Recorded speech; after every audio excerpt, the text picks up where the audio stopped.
Seguramente habrás escuchado hablar de la era posmoderna. Es probable que muchos, o no tan muchos, hayan escuchado de la era posmoderna o el posmodernismo. ¿Pero qué significa eso? Bueno, convencionalmente la historia de la humanidad se dividió en varias épocas. Está la era antigua, está la era medieval, luego la era moderna y en las postrimerías del siglo XX, casi finalizando el siglo XX, algunos piensan que entre 1970, 1980, 1990 dio comienzo a esta última etapa de la historia que se llama el postmodernismo. Como su palabra lo indica, post quiere decir al final, quiere decir después, quiere decir posterior. O sea, la última etapa de la historia se llama posmodernismo o era postmoderna. ¿Por qué comienzo hablando de esto? Porque cada etapa de la historia tiene sus características específicas, tiene su idiosincrasia, su modo de pensar, su modo de actuar, sus conceptos acerca de la vida, de la humanidad, del presente, del futuro, y esto tuvo y tiene una gran influencia en la Iglesia. Aunque no nos demos cuenta, muchos de nuestros feligreses, o quizás toda la congregación, ha sido influenciada por esta corriente que para nada concuerda con la enseñanza bíblica. Es más, en la mayoría de sus conceptos, la forma de pensar, están en desacuerdo, en controversia con la Iglesia.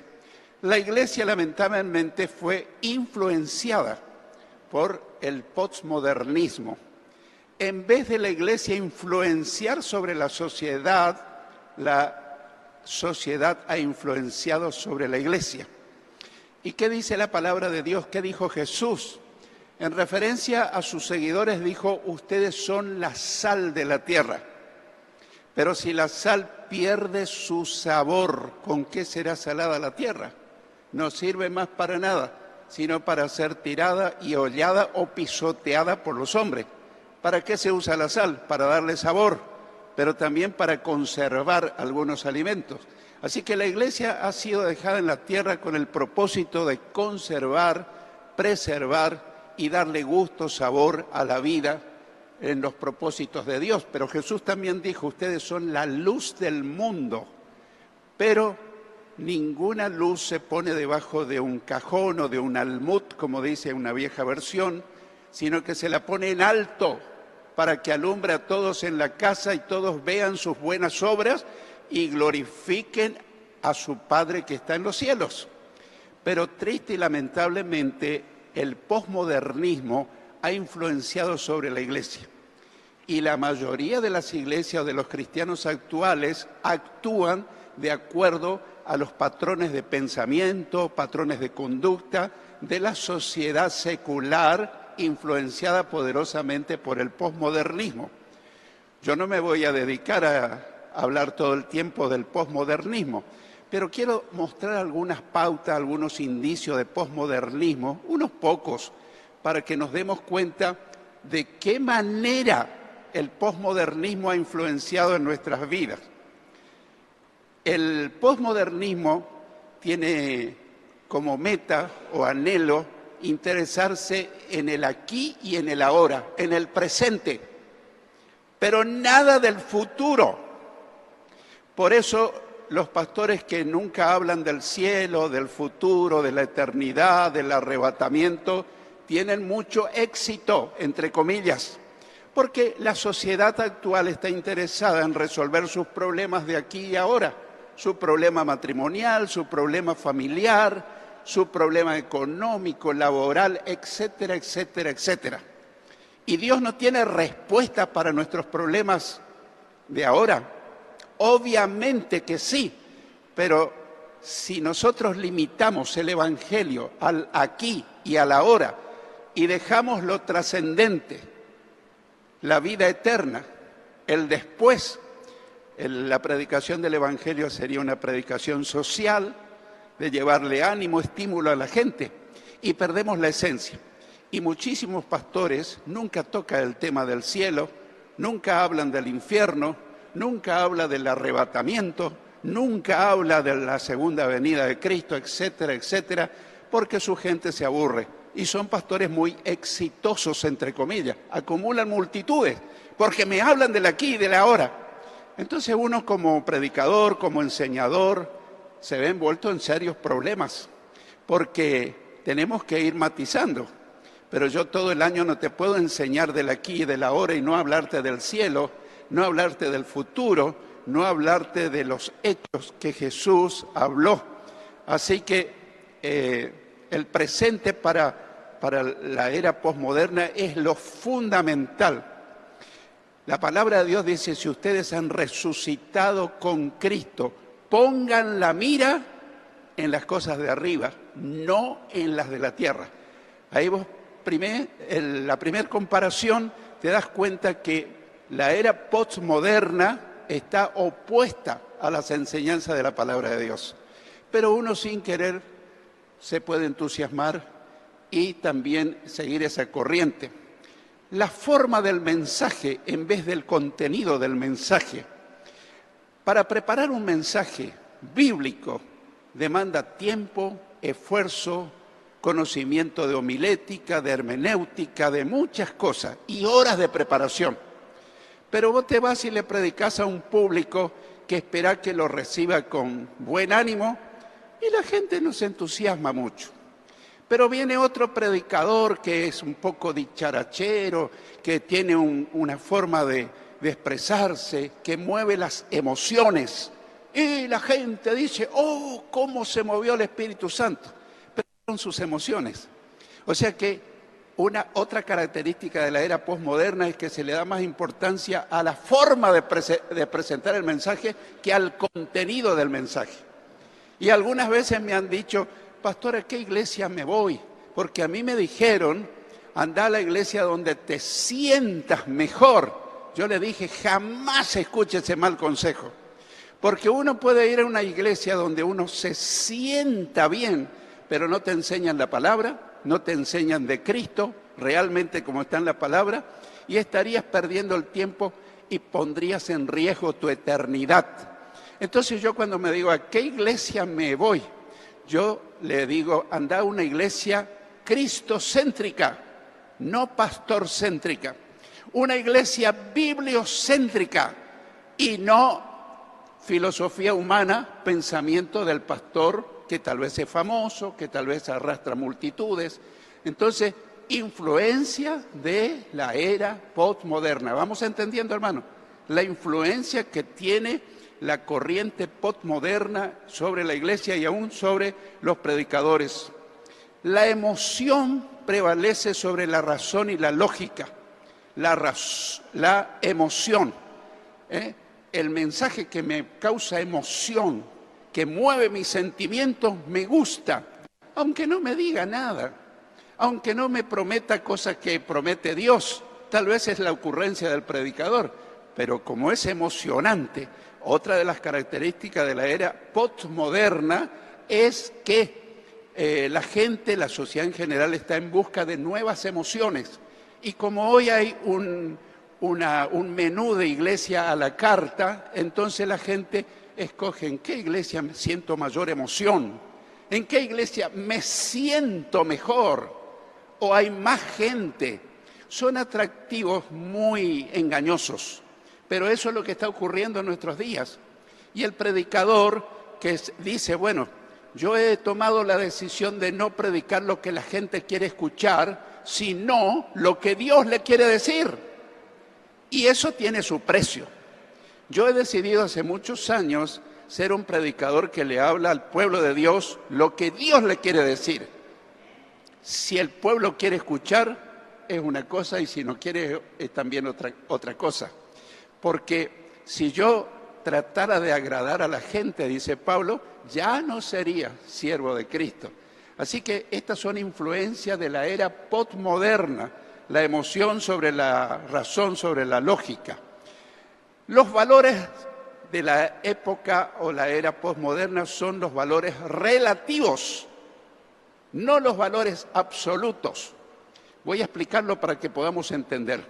Sobre cualquier concepto de la vida, ya sea en lo moral, en lo ético, en cualquier orden de la vida, si a vos te parece que tal cosa es verdad, vos estás en la verdad, es tu verdad. Pero si yo difiero de tu opinión, es mi verdad y las dos verdades son válidas, entre comillas, porque estamos influenciados por la era postmoderna. Pero en realidad, en el verdadero cristianismo, no existe valores relativos, sino valores absolutos. ¿Y cuáles son los valores absolutos? Lo que Dios dice en su palabra, y su palabra no cambia. Pasarán los tiempos, pasarán las eras de todo, pero Jesús dijo, el cielo y la tierra pasará, pero mi palabra no pasará. Y no podemos nosotros adaptar la palabra a la idiosincrasia o ambición de la gente. ¿Estamos entendiendo, hermano? Entonces, muchas de las cosas que están ocurriendo en el cristianismo actual, a veces decimos, pero ¿qué pasa? ¿Por qué ocurre esto aquí y otra cosa ocurre allá? Influencia de la era postmoderna que tiene idiosincrasia, conceptos, tiene ideas contrarias al cristianismo. La palabra de Dios dice que en los últimos días la gente no soportará la sana doctrina. Dice que se correrán de un lado a otro buscando maestros que les enseñen conforme a sus propias concupiscencias, sus propios malos deseos. Y dice que aunque le enseñen cuentos fantasiosos, la gente va a estar ahí, prendida de lo que ellos quieren escuchar. Y Pablo le dice a Timoteo, pero tú, Timoteo, predica la palabra a tiempo y fuera de tiempo. Haz obra de evangelista, sufre penalidades, porque a veces uno quiere ser exitoso, como todo obrero, quiere exitoso, me refiero a no ser famoso, sino que haya gente que quiera aceptar el mensaje de Cristo, pero nos encontramos con una sociedad muy tendenciosa, influenciada por el poder de la era postmoderna. Otra característica de la era postmoderna es el individualismo en contra de lo comunitario. Y como yo siempre digo, la fe cristiana no es solitaria, sino comunitaria. Yo no puedo decir yo soy creyente, yo soy cristiano, pero de mi casa y a mi manera. No puedo, porque la fe cristiana es comunitaria, es una fe corporativa. Si bien es cierto que yo tengo mi fe, vos tenés la tuya, pero con un objetivo común, agradarle a Cristo y hacer su voluntad. Pero la era postmoderna se caracteriza por el individualismo. Sálvese quien pueda. No me interesa si a vos te vas bien, si te estás apartando del camino del Señor. Basta que yo me encuentre bien, feliz y contento, con dinero en el bolsillo. Individualismo. La gente no piensa en los demás. Influencia de la era postmoderna. Individualismo en vez de lo comunitario. Así que, como estamos viendo, sin embargo, la Biblia dice, miren cuán bueno y cuán delicioso es habitar los hermanos juntos en armonía, porque ahí envía el Señor salvación y vida eterna, Salmo 133. Voy haciendo un parangón, una comparación entre las ideas de la era posmoderna y la enseñanza bíblica, la enseñanza de la palabra de Dios. Otra influencia es el culto virtual en casa en vez de la coinonía con los hermanos. ¿Para qué voy a ir al culto si yo puedo ver el culto en internet? Sí, total, yo estoy recibiendo todo cómodamente, sentado en mi sillón, en mi sofá o acostado en mi cama. Pero ¿y la coinonía? Vos podés tener coinonía con tus hermanos y yo también, yo en mi casa y vos en la tuya. Es algo antagónico, algo que no se concibe. Sin embargo, una de las esencias de la vida cristiana es la coinonía, el compañerismo. Entonces yo no puedo predicar un evangelio intelectual. He notado que en los últimos tiempos hay hambre y sed de un evangelio intelectual. Cuando más sé, estoy mejor, aunque no practique lo que yo sé. Pero en realidad el verdadero evangelio no es saber, sino poner en práctica lo que yo sé. Pero la koinonía es vital para que un cristiano o una cristiana se mantenga fiel en el camino del Señor. La pandemia favoreció estas actitudes en perjuicio de los cultos presenciales. Ha afectado muchísimo. Estuve mirando algunas estadísticas asombrosas. En Europa Occidental hay un decaimiento en la asistencia a las congregaciones de personas que dicen ser cristianas y van solamente entre el 15 al 18% van a los cultos presenciales en cierta zona de Europa. Personas que en otras épocas eran fieles asistentes a los cultos. Después de la pandemia hubo un decaimiento global de lo que es asistir y congregarse, para poder no solo yo alimentarme, sino también alimentar a mi hermano que tal vez está decaído, tal vez está desanimado, y yo puedo ser de bendición para él. Así que la pandemia favoreció eso. Y aunque, gracias a Dios, ya podríamos llegar a decir que ya pasó, aunque todavía hay secuelas, muchos hermanos se escudan detrás de ese eslogan. No, pero hay peligro. Y yo he hablado con algunos hermanos y le digo, ¿no salís a ninguna parte? Sí, pastor, yo voy a todas partes, voy al supermercado, yo voy a la casa de mis familiares. Ah, qué raro, y al culto no voy, ¿no te vas? Ah, bueno, pero tengo miedo de contagiarme del virus. Y yo no sabía qué decir, porque en ninguna parte hay virus, pero en la congregación hay virus. Hermano querido, debemos reconocer que ahora hay un virus espiritual, que no solamente la era posmoderna, sino que el diablo y sus huestes malignas han influenciado terriblemente sobre la mentalidad de muchos cristianos y se escudan diciendo, no voy al culto porque no me quiero contagiar del virus.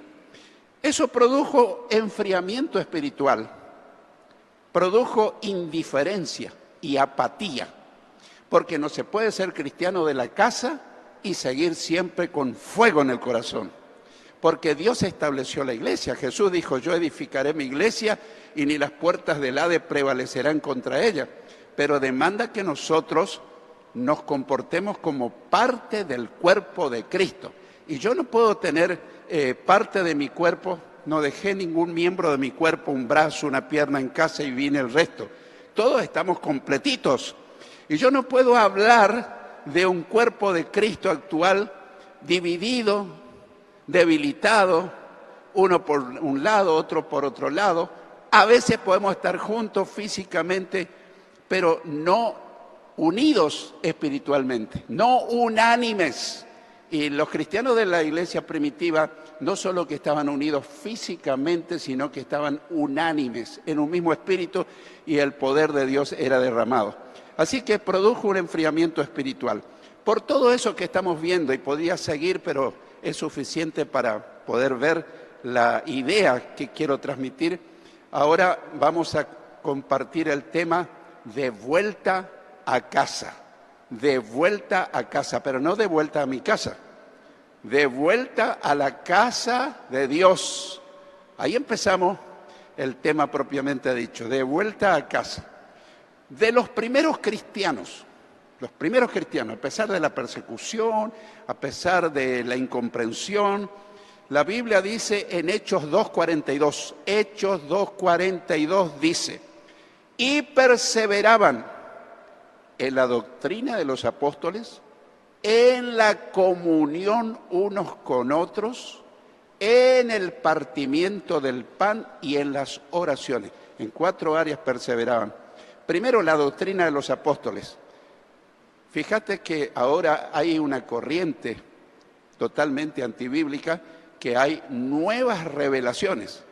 Eso proviene del neopentecostalismo. ¿Qué es el neopentecostalismo? Una degradación del pentecostalismo, donde hay nuevas revelaciones. Los nuevos profetas de nuestros días, y digo entre comillas, y nuevos profetas y apóstoles, tienen nuevas revelaciones que no están en la Biblia. Y la gente dice, pero nuestro pastor no tiene nuevas revelaciones. Él siempre diciendo lo que Dios dice en su palabra. Y a mí me gusta aquel porque él te trae novedades y te entusiasma. Y hace poco estuve escuchando que un pastor muy famoso iba volando en el avión y en la ventanilla vio que empezaba a llover, allá en las nubes. Empezaba a llover y él hizo un video y dice que Dios le habló y le dijo: se viene una inundación para todo el globo terrestre.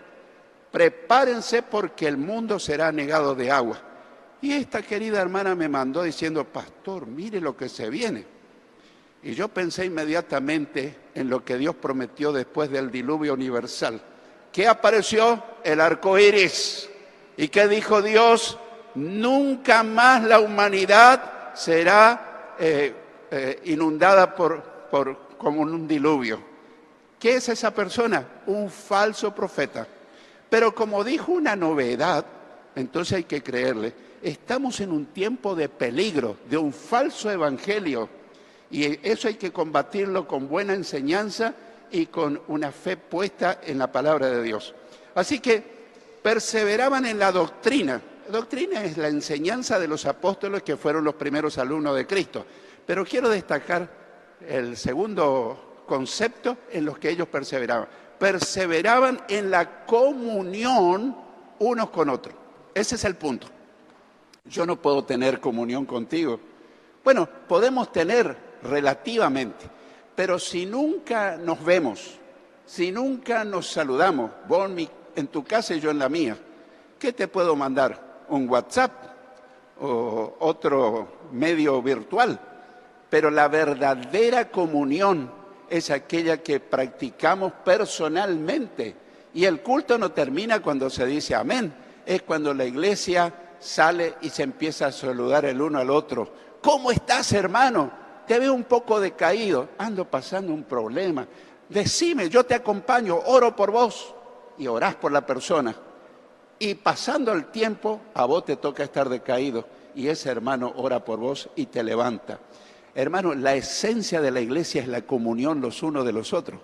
Porque ¿de qué valdría si somos tan catedráticos, doctos en conocimientos bíblicos, si entre nosotros somos ilustres desconocidos? Hola, ¿cómo estás? Dios te bendiga, chao. Me voy a mi casa y voy a la tuya. ¿Me explico? Estoy haciendo un poquito de humor porque no sé si llorar o reír, pero es la triste realidad de nuestros días. A mí no me impresionan iglesias multitudinarias. No quiero tener muchos fieles, absolutamente, lo quiero. Pero yo siempre me pregunto, de los que se reúnen en multitudes, ¿cuántos de esos nacieron de nuevo? ¿Cuántos son salvos? ¿Cuántos están perseverando en la fe en Cristo Jesús? Porque hay algunas iglesias que solamente les interesa la cantidad, están detrás de la cantidad. Y nosotros debemos anhelar cantidad, pero también calidad de creyentes. La calidad, creciendo espiritualmente. Perseveraban en la comunión unos con otros, en el partimiento del pan. Hace algunos años era muy difícil que un miembro de iglesia falte el día de Santa Cena. Eso está menguando. Si se dieron cuenta, antes el que no venía todo el mes, pero en Santa Cena estaba presente. Yo no digo que eso está bien, pero hoy es día de Santa Cena y no hay que hoy justo me surgió un cumpleaños en mi círculo familiar.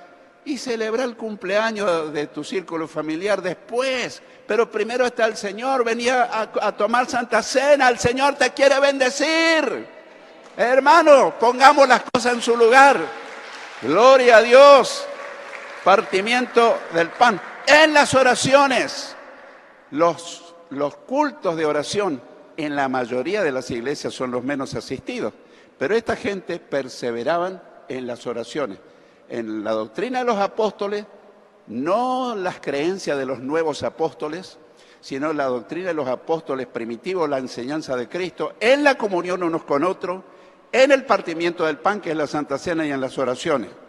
Y en Hebreos 10, 24 y 25, Hebreos 10, 24 y 25, leemos: y considerémonos unos a otros para estimularnos al amor y a las buenas obras, no dejando de congregarnos como algunos tienen por costumbre, sino animándonos, y tanto más cuando ven que aquel día se acerca. Estos versículos seguramente estarán grabados a fuego en tu mente y en tu corazón, pero hay algunos detalles que tal vez se te escaparon. Bueno, no viene fulano, no viene mengano. Pastor, ¿se dio cuenta que fulano no viene? ¿Y vos vivís muy lejos? No, es mi vecino. ¿Pero no le hablaste? No, porque considero que esa es una tarea pastoral. Pero el versículo 24 dice, y considerémonos unos a otros para estimularnos al amor y a las buenas obras.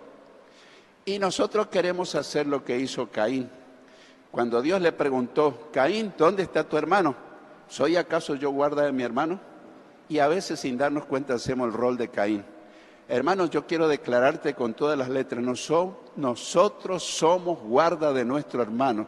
Tenemos que velar los unos por los otros para estimularnos al amor y a hacer buenas obras. Y luego el 25 dice, no dejando de congregarnos como algunos tienen por costumbre. Bueno, las primeras veces que uno no se congrega, hay un poco de malestar, hay un poco de incomodidad. La segunda vez un poquito menos, la tercera un poquito menos, hasta que se hace el habitué. Ya después me da lo mismo ir o no ir. Y yo quiero decirte, ¿sabes que todo hábito, toda costumbre se establece en nuestra vida en alrededor de 40 días? Vos en 40 días te propones hacer algo bueno. Por ejemplo, en 40 días voy a establecer mi horario de oración a tal hora del día, porque eso de cuando tenga tiempo voy a orar, eso no sucede nunca. No tenés que tener una cita diaria con el Señor y proponerte voy a orar cada vez más. Bueno, si vos perseverás alrededor de 40 días, esto fue probado por los psicólogos, psiquiatras y sociólogos y todo, alrededor de 40 días. Vos cuando llegás a los 40 días te llegó la hora de orar y en lugar de orar y te empezás a sentir incómodo. Así como cuando te llega la hora de querer tomar mate y no tomás, algo me falta, porque estableciste el hábito del mate. Qué hermoso sería si establecemos nosotros el hábito de congregarnos. Pero así también, sin darnos cuenta, podemos establecer el hábito de no congregarnos, no dejando de congregarnos, como algunos tienen por costumbre. Ya se hizo un hábito. Obviamente que hay circunstancias en que no podemos congregarnos. ¿Por qué? Porque estamos enfermos, tenemos un familiar enfermo, o viajamos, algunos hermanos trabajan el día del culto del Señor, que es el domingo. Aprovecho a destacar que el domingo no es mi día, es día del Señor. Nada más que a veces lo ocupamos para nosotros. ¿Cuándo vamos a salir de paseo? El domingo. Pero no, si vos no sos el dueño del domingo, es el día del Señor. Es para venir primero a la casa de Dios y después tener el resto del tiempo para compartir en familia, en sociedad.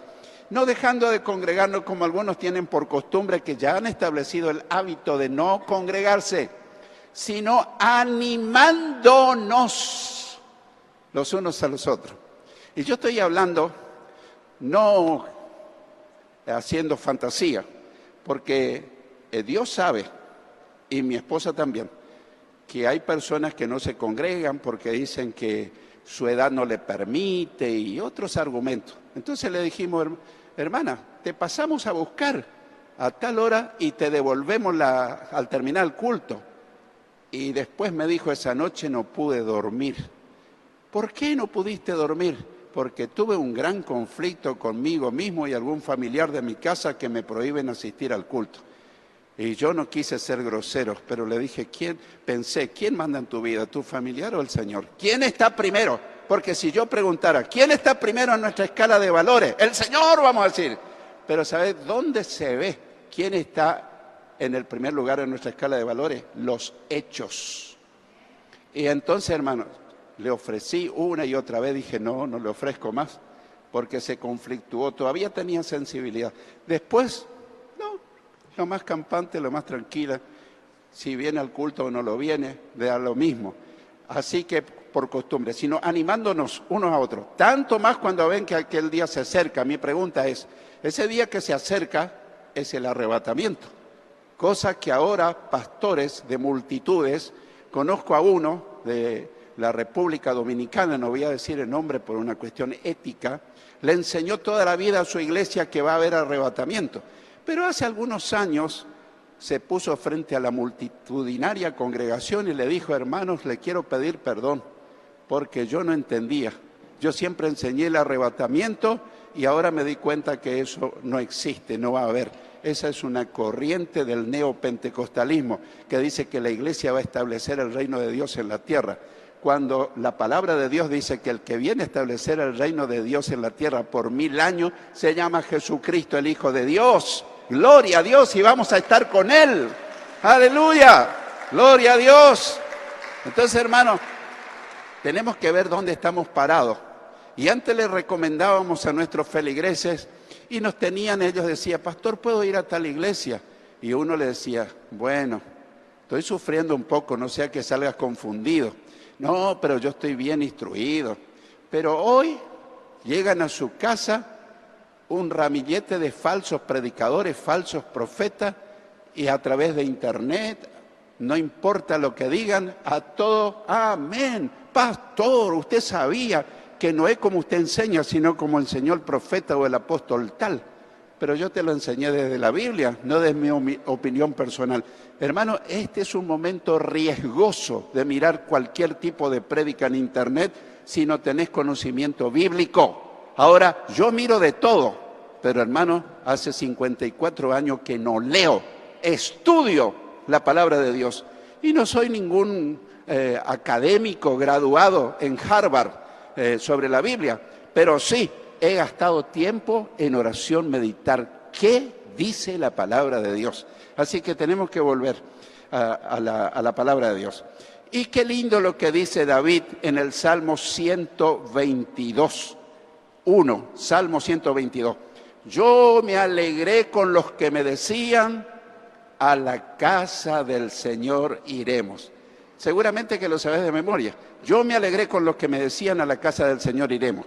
Y acá hay dos partes. David, que se alegra por la motivación de alguien o de varios que le dijeron: David, vamos a la casa del Señor. Y él aceptó la invitación, la motivación. Pero hubo personas que le dijeron: David, vamos a la casa del Señor. Los motivadores y el motivado. David fue motivado y los otros lo motivaron, fueron los motivadores. Yo me alegré con los que me decían: a la casa del Señor iremos. Hermanos, yo tal vez voy a exagerar un poco, pero hoy invitarle a venir al culto a un hermano que hace mucho no se congrega, casi que le es ofensivo. Y la persona te dice: pero vos crees que yo estoy apartado de Dios, yo sigo a Cristo y no preciso ir a la iglesia porque son todos unos hipócritas, entonces yo no me mezclo con esa gente. Y yo pienso, es mejor que no te vayas, porque si vos buscas una iglesia santa, pura y limpia, donde no hay ni nadie que comete ni un error, es posible que vos la contamines. Hermanos, estamos un poco en broma, un poco en serio, pero hoy mucha gente no se alegra cuando le motivas que venga al culto, pero nosotros tenemos que ser motivadores de la gente que venga al culto. Tenés un hermano que tenés cierta relación, decirle: hermano, yo voy a orar para que vos te vuelvas a congregar, que te vuelvas a congregar, contá conmigo. Y si es necesario, pasá por su casa y te va a decir en algunos casos: tengo chicos. Si sos una dama, decirle: yo le baño a tus chicos, voy a ir una hora antes, preparo tu familia y vamos juntos. Y vas a hacer una tremenda obra de Dios como el mejor obrero cristiano. Estamos siendo motivados por el Señor. Nos preguntamos: ¿qué importancia tiene asistir a los cultos? Esa es la gran pregunta. ¿Qué importancia tiene asistir a los cultos? Muchísima. De eso depende en gran parte varias áreas. Primero, nuestra permanencia en el camino del Señor. Nuestra permanencia en el camino del Señor. Es muy difícil que una persona que deje de congregarse permanezca en el camino del Señor. Segundo, nuestro crecimiento espiritual. Es difícil que una persona crezca espiritualmente con un evangelio virtual desde la casa, porque nunca es lo mismo el presencial que el virtual. Tercero, nuestra fortaleza ante las pruebas. No es lo mismo que alguien te ore por teléfono, que venga y derramás lágrimas con quien va a orar por vos, y esa persona va a llorar con los que lloran y va a reír con los que ríen. Y ese es nuestro compromiso. Es la función de coinonía, de estar juntos. Así que nuestra fortaleza ante las pruebas. Nuestro consuelo ante el dolor. Yo te puedo consolar por teléfono, pero no es lo mismo que estemos juntos y yo extienda mi mano sobre tu cabeza o sobre tu hombro y oro y te transmita ese consuelo que yo mismo recibí de Dios y ahora te lo traspaso. Eso es necesario y estamos en decadencia en ese sentido. Eclesiastés capítulo 10 versículos 9 y 10. Eclesiastés capítulo 10 versículos 9 y 10 dice: la verdad, más valen dos que uno, porque sacan más provecho de lo que hacen. Además, si uno de ellos se tropieza, el otro puede levantarlo. Pero pobre del que cae y no tiene quien lo ayude a levantarse. Acá hay un principio general. Si yo estoy caído anímicamente y vos me ayudás a levantarme, estás haciendo una gran obra de restaurarme a la fe, a la vida cristiana.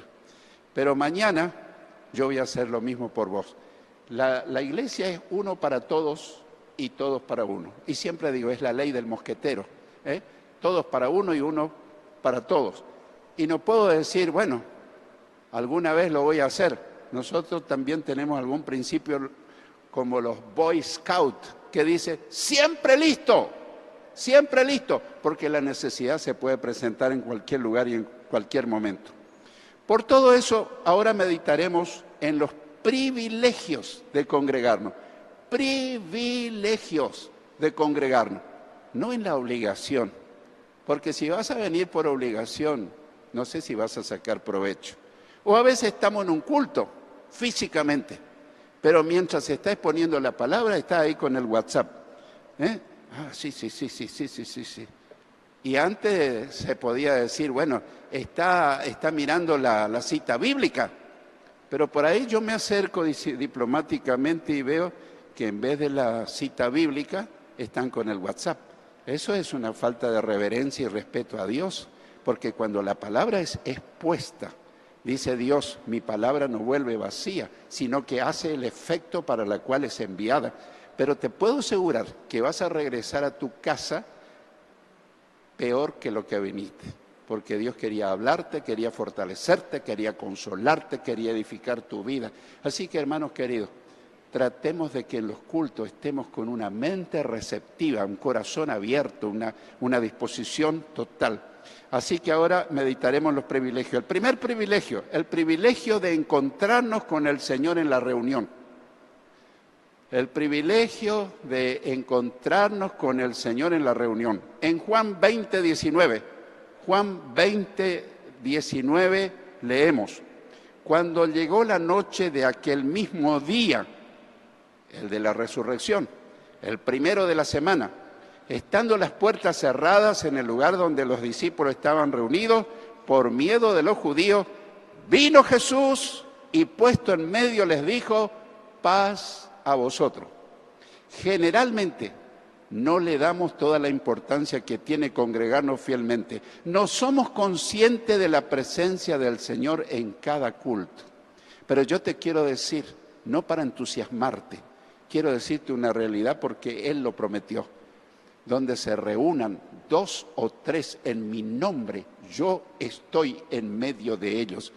Y ahí a tu lado, en la silla contigua, está Jesús, y yo me imagino que se pone su mano sobre tu hombro y te dice, hijo, te estoy hablando. He mandado a mi sirviente que te hable con dulzura, pero que te haga entender. Yo te espero en cada culto. Yo necesito que vengas a mi casa, porque yo voy a tu casa cada vez que me invocás y que me llamás. Yo no rehúso ir a tu casa, pero no quiero pensar que vos rehusás venir a mi casa. Así que te animo a congregarte y a ayudar a que se congreguen. Jesús dijo que donde estuviéramos congregados, 2 o 3 en su nombre, Él está presente. Así que yo te quiero anunciar la gran noticia que Jesús esta mañana está con nosotros aquí. Él está en medio nuestro. Y Él merece la honra, Él merece la gloria, merece la alabanza, merece nuestro reconocimiento. Por eso yo quiero invitarte que le des un aplauso al Señor que está ahí, en medio nuestro. Gloria a Dios. ¡Aleluya! Cristo vive y Cristo está con nosotros. Él dijo, estaré con ustedes todos los días hasta el fin de los tiempos. Pero a veces nos perdemos. Bueno, ya ir al culto para que el pastor no me pregunte, o algún hermano, ¿qué te pasó? ¿Qué te pasó? Entonces voy por cumplido. No sirve, no sirve. Si no venís de todo corazón, bueno, no sé si decirte es mejor que no vengas, porque Hebreos 11:6 dice, pero sin fe es imposible agradar a Dios, porque es necesario que el que se acerca a Dios crea que Dios existe y que es galardonador de los que le buscan. Si vos venís al culto y no le buscás al Señor, no sé si es un culto bendecido, porque no venimos al culto por el culto en sí mismo, venimos al culto para encontrarnos con el Señor, el dueño del culto. A Él sea la gloria. Es que a mí no me gustan las alabanzas, los cánticos. Querido mío, quiero decirte algo. Las alabanzas y todo lo que se haga no es para vos. Lamento que a veces no te guste una canción, pero todo lo que se hace en el culto es para Él. Es para darle gloria, honra, alabanza, reconocer su grandeza. El culto no es para nosotros, es de nosotros para el Señor. ¿Estamos entendiendo, hermanos? Gloria a Dios. En segundo lugar, el privilegio de recibir la paz del Señor en la reunión. El privilegio de recibir la paz en la reunión. Al final del versículo 19, la segunda parte, también leemos que estando reunidos, vino Jesús y puesto en medio les dijo, paz a vosotros.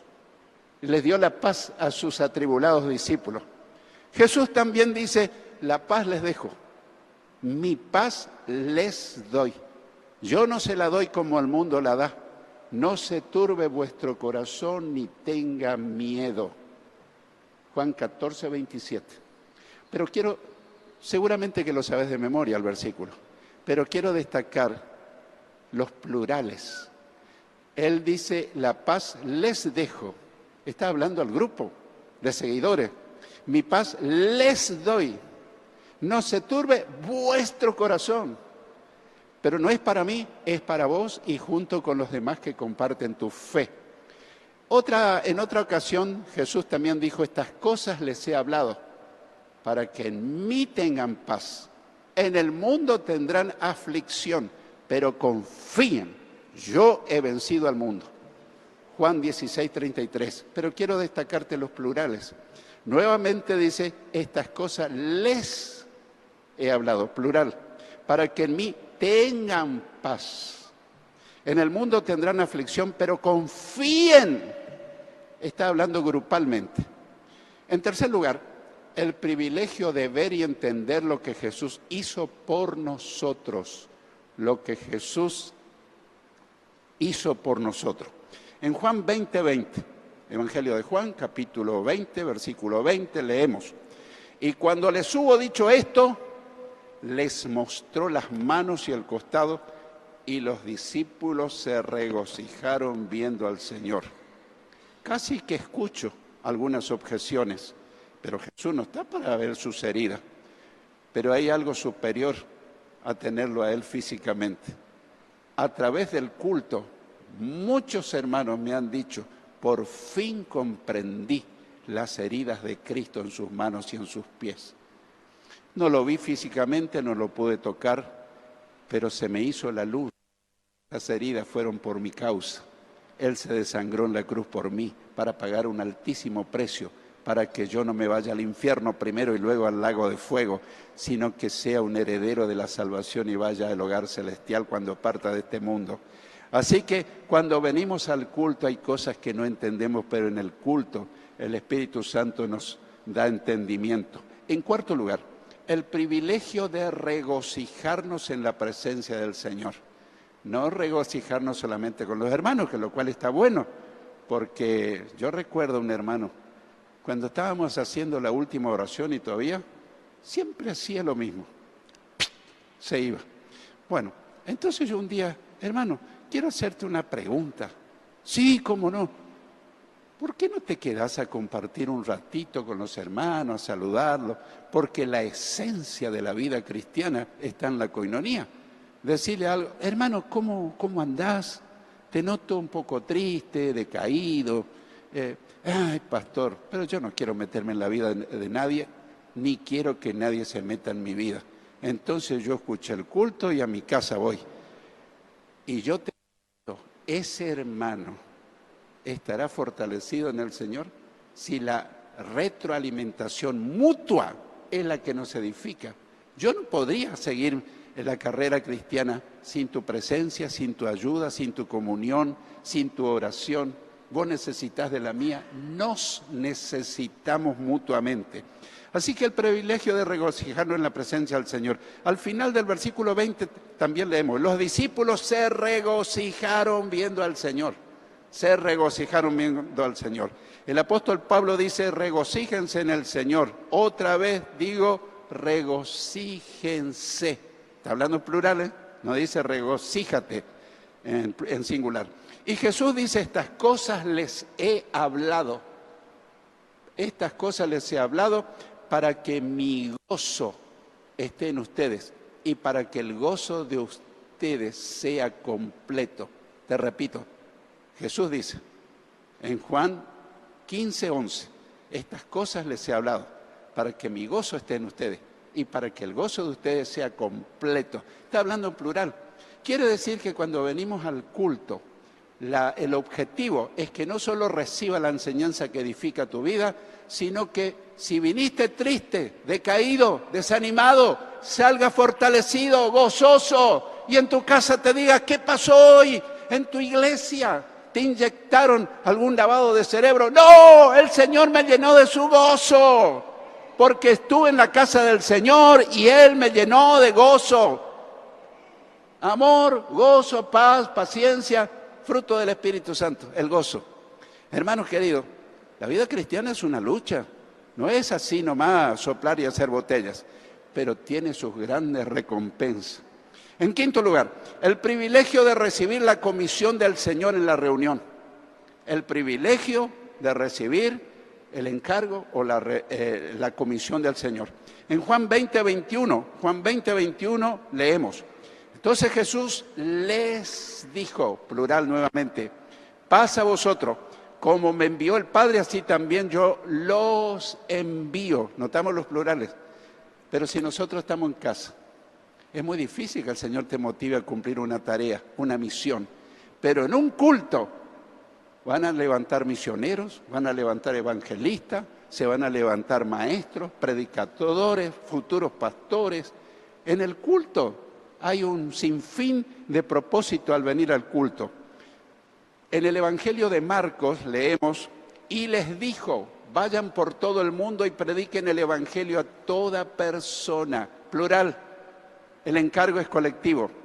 En el libro de Hechos leemos que en la iglesia de Antioquía había profetas y maestros, y ministrando, sirviendo esto al Señor y ayunando en el culto. Dijo el Espíritu Santo, apártenme a Bernabé y a Pablo para la obra a que los he llamado. Hechos 13, versículos 1 y 2. Hermano, el llamamiento de Pablo para las misiones fue en Antioquía mientras estaban en el culto. Uno se pregunta, ¿y si no iban al culto? ¿Qué iba a pasar? Bueno, podríamos sacar muchas conjeturas, pero estamos viendo la ventaja de en el culto Dios me puede mostrar su propósito específico para mi vida. En sexto lugar, el privilegio de recibir el Espíritu Santo en la reunión. Ciertamente que el Espíritu Santo podemos recibir en cualquier lugar. Yo lo recibí fuera de un culto, pero lo busqué día y noche por varias semanas, con ayuno, llanto, clamor y arreglar mi vida en santificación. Pero en Juan 20:22 leemos, y habiendo dicho esto, Jesús sopló y les dijo, reciban el Espíritu Santo. ¿Qué hubiera pasado? ¿O qué habrá pasado con los que si alguno no fue a esa reunión? Se perdieron el gran regalo del Espíritu Santo. En séptimo lugar, el privilegio de no dudar del Señor asistiendo al culto. ¿Viste que a veces te asaltan dudas? A mí me ocurre eso. Estoy leyendo la Biblia y digo, pero ¿qué será? ¿Cómo será que se entiende esto? Sin embargo, un pasaje bíblico nos dice que en un culto se pueden diluir nuestras dudas.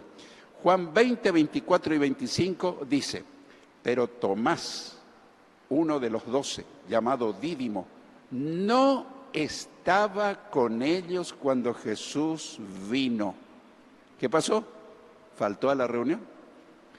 Le dijeron, pues, los otros discípulos, al Señor hemos visto, Tomás.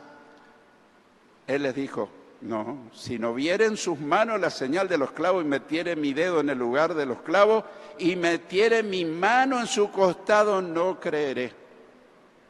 Te pregunto, ¿hay creyentes incrédulos? Sí que lo hay. Él era uno de esos. Él tenía que ver físicamente para creer. Pero la fe cristiana es creer para después ver con los ojos naturales. En octavo lugar, el privilegio de cambiar la duda por fe congregándonos. Cambiar la duda por fe congregándonos. En Juan 20, 26, 29 leemos, 8 días después, estaban otra vez sus discípulos dentro y con ellos Tomás. Volvió Tomás. Llegó Jesús y estando las puertas cerradas, se puso en medio y les dijo, paz a vosotros. ¿Se le habrá pasado inadvertido al Señor que la vez anterior no estaba Tomás? No, capaz que ni se dio cuenta el Señor. Luego dijo a Tomás, versículo 27, dijo a Tomás, pon aquí tu dedo y mira mis manos y acerca tu mano y métela en mi costado y no seas incrédulo, sino creyente. Entonces Tomás respondió y le dijo, Señor mío y Dios mío. Jesús le dijo, porque me has visto, Tomás, creíste. Bienaventurados los que no vieron y creyeron. Muchas dudas que tengas en tu vida espiritual se van a diluir si sos un fiel asistente a los cultos y un fiel estudiante de la palabra de Dios. Quiero concluir. En el Salmo 27.4, el rey David dice, Salmo 27.4, una cosa he pedido al Señor. Seguramente que en tu mente está otra palabra. Una cosa he demandado al Señor. Pero una cosa he pedido al Señor. Esta buscaré. Porque a veces pedimos, pero no hacemos nuestra parte. Yo le pedí al Señor, dice David, pero yo también buscaré. Que esté yo en la casa del Señor de vez en cuando tenga tiempo. No, todos los días de mi vida, que siempre me congregue, quiere decir, para contemplar la hermosura del Señor y para buscarlo en su templo. No podía encontrarlo fuera del templo, obviamente, pero Dios se hace presente donde están sus hijos, sus redimidos, adorándole, alabándole. Que esa sea también nuestra decisión y nuestra oración. Que Dios nos ayude.